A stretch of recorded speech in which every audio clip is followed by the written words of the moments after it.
You come home, you close the door, and then you collapse on the couch, staring into nothing, completely drained of energy, even though all you did was talk to people.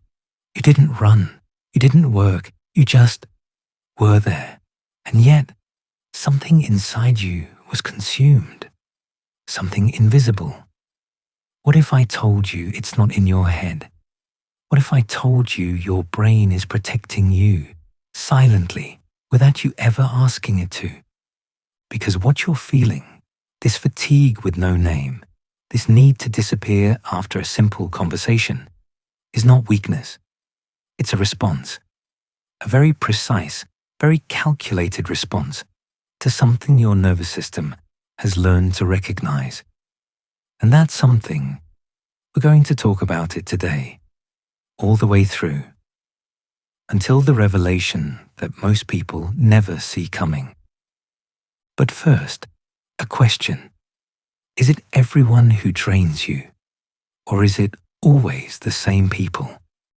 Your body knows before you do. There's something that neuroscience took decades to understand. Something you've been living for years without having the words for it. Your body reacts to people before your conscious brain has had time to form a single thought. Before you've decided whether you like someone, before you've analyzed what they just said, your autonomic nervous system has already rendered its verdict. Researchers call this subcortical threat detection. It's a very ancient part of your brain, older than language, older than reason, that constantly scans your social environment. And this scanner isn't looking for physical dangers, it's looking for signals, micro-expressions, inconsistencies between what someone says and what their body communicates, imperceptible shifts in the rhythm of a voice. And when this scanner detects something, it sends a signal, not a signal you hear, not a clear thought that says, be careful. No, it sends energy. It mobilizes resources. It puts your body on alert, subtle, almost invisible, but real. Now imagine spending 2 hours with someone whose signals trigger this mechanism continuously. Your body doesn't rest.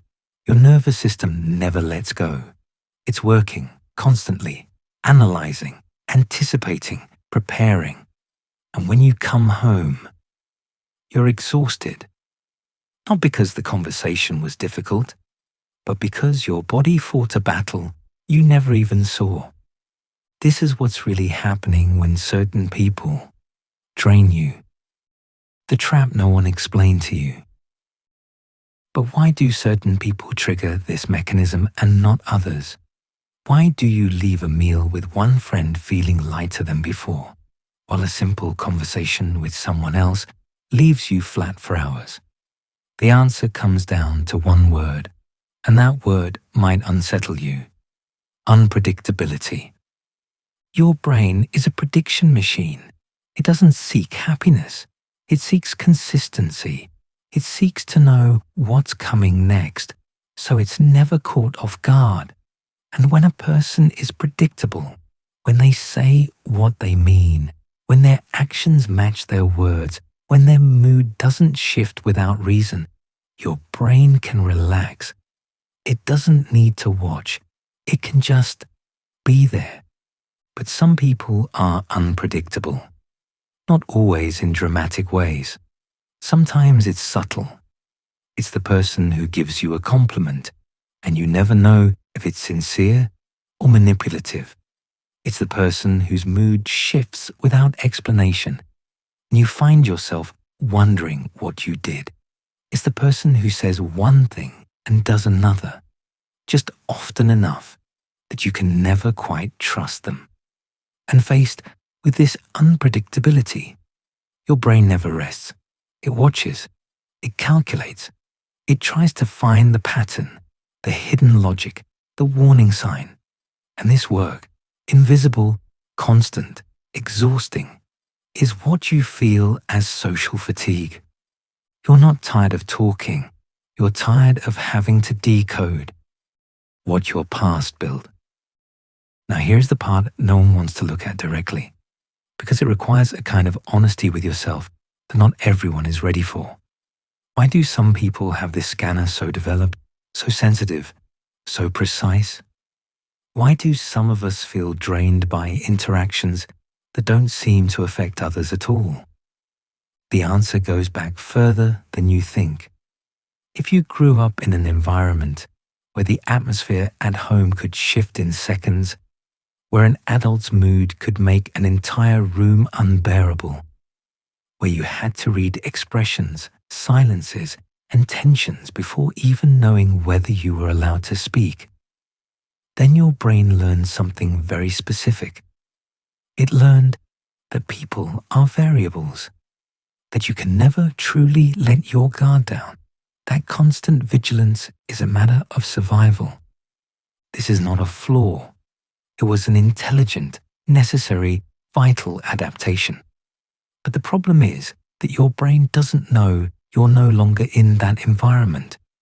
It keeps applying the same rules with the same people, but also with people who don't deserve it. And in doing so, it consumes energy you simply don't have. Chronic social exhaustion is often not a reaction to the present.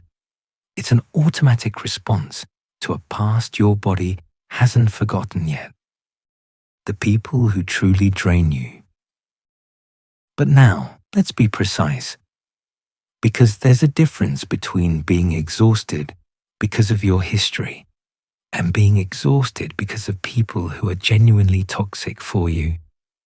And this distinction is crucial because both exist and both deserve to be named. There are people who drain because they take without ever giving. They arrive with their problems, their crises, their needs, and when you need them, they are inexplicably absent. You know it, you feel it, but you keep going anyway because you tell yourself that maybe this time it will be different. There are people who drain because they are masters of emotional chaos.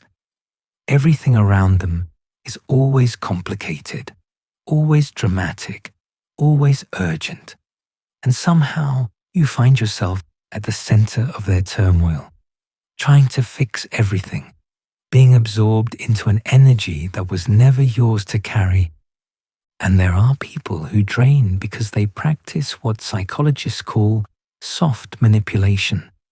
No obvious lies, no clear violence, just a subtle way of making you feel like you're never enough, like you constantly need to justify yourself, like your value is conditional on your total availability. All these people share one thing in common, and this is the one that changes everything. Your nervous system identified them before you did. The fatigue you feel after seeing them is its message. The revelation that changes everything. And now we reach the place where everything falls into place. The place where fatigue stops being a weakness and becomes information. You're not exhausted because you're too sensitive. You're not exhausted because you're introverted, antisocial, or incapable of handling human relationships. You're exhausted because you've been in protection mode, constantly, silently, without even realizing it. The truth no one states clearly. You're not tired of people. You're tired of constantly having to protect yourself around certain people. And this distinction changes absolutely everything.